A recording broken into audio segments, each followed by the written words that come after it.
দুনিয়াতে যত অদ্ভুত অদ্ভুত প্রশ্ন সব আপনি মুসা আলাইহিস সালামের মাথা থেকে পাবেন। বিভিন্ন বিষয়ে আল্লাহরে প্রশ্ন করতেন। সাইয়েদনা মুসা আলাইহিস সালাম আল্লাহরে বললেন, আল্লাহ আপনি আমার এমন একটা জিকির শিখাইয়া দেন যে জিকিরটার শব্দ আপনি আর আমি ছাড়া কেউ জানবে না।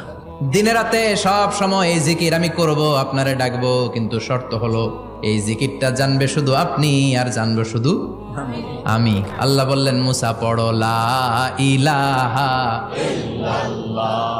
মুসা আলাইহিস সালাম কয়, মাবুদ এটা তো জাতীয় জিকির, সবাই জানে। আমি তো চাইছি এক্সেলেন্ট একটা জিকির, কারো কাছে নাই, শুধু আমি জানবো আর আমি পড়বো।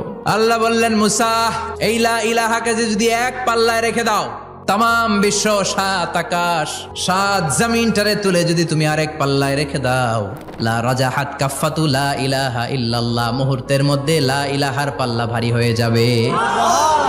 ও মুসা, তুমি যতই এক্সক্লুসিভ জিকির চাও, লা ইলাহার চেয়ে দামি জিকির আমার কাছে নাই।